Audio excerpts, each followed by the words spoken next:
Now, the first thing we're going to do when it comes to budgeting is figure out our totals. You need to know how much you get paid, how much your bills are, and how much you spend on your expenses every month. If you're in the military, I deal with you, so I do a lot of military members. Your totals I know. An E4 in the military averages $2,400 gross pay. This is before taxes get taken out, insurance gets taken out, or any other allotments you've set up in your MyPay system to pay before you get your paycheck into your financial institution. Average, if you have none of those above and all you're doing is the normal deductions through taxes, you're going to see $1,000 a paycheck, which becomes, if we do our math right, $2,000 a month of spendable income. This right here is the money we need to work on to get to our total $0 expense. Second thing you need to know when it comes to a budget is the bills. Where is your money going? What are you paying and how are you paying it? That right there is crucial.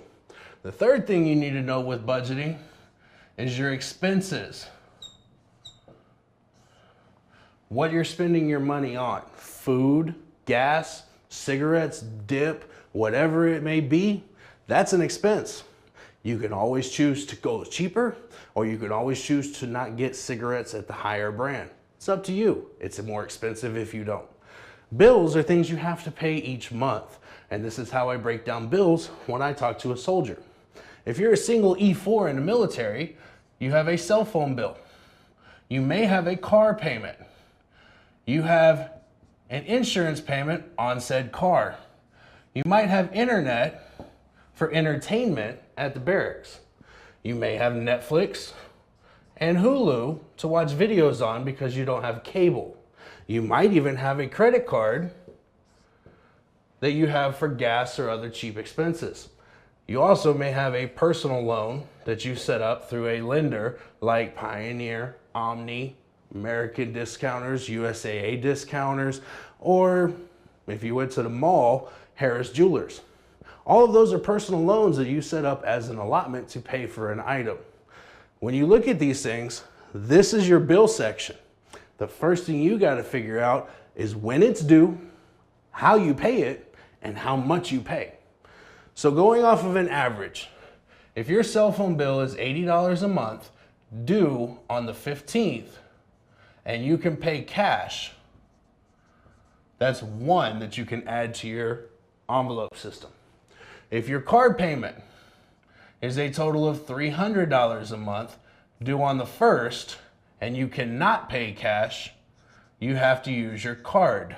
You cannot do that on the envelope system. If you are like most soldiers and you have USAA, your money for insurance comes out directly from your account. So let's say your car insurance is $150 due on the 1st. Internet may vary depending on when you set it up. If you set it up to come out on the 15th, most barracks internets is around $50 to $60. You can use cash to pay for that. That can be added to your thing. Netflix and Hulu, those are online sources.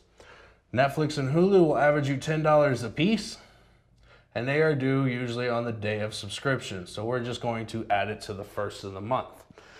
Credit card payment, due on the time you open the card. Let's say your minimum is $50, due on the 15th. Your personal loan is due when you set it up, or whichever way they decide to draft it from you. Most personal loans are due on the 15th. Some are due on the 1st. Let's say your personal loan is $200. All of these you cannot use cash to pay for. You have to use a card. So again, internet at the barracks, cell phone bill at the location, everything else you have to pay online or with a card. Welcome to the 21st century.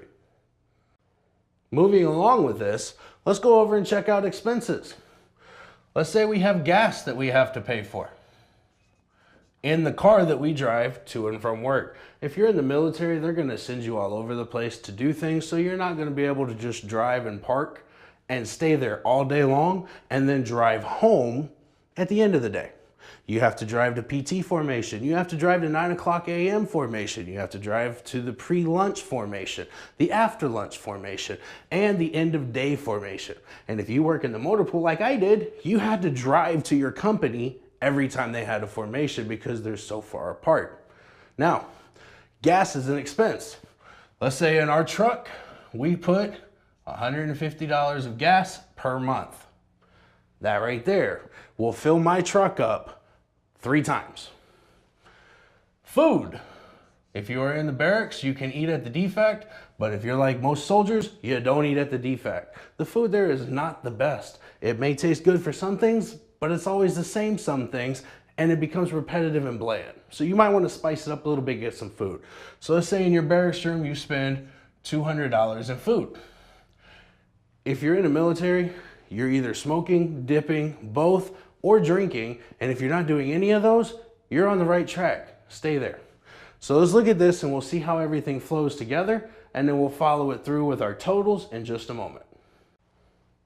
Now, as far as total goes, expenses are coming up to $350. That's easy. As far as the first of the month, we have a total of our car payment, insurance payment, and what we're spending on Netflix and Hulu. All of that is due. So that is a total of $470. On the 15th of the month, we have our cell phone, our internet, our credit card, and personal loan. All of this comes out $200, $250, $380. Those are our totals per paycheck out of that $1,000 that we have to spend. Now let's add into what our expenses are on top of that. So if we're taking our expenses and dividing them in half, we are looking at $175 per check. Add that to our totals. We are looking on the 15th at $555, and on the 1st, we are looking at $645.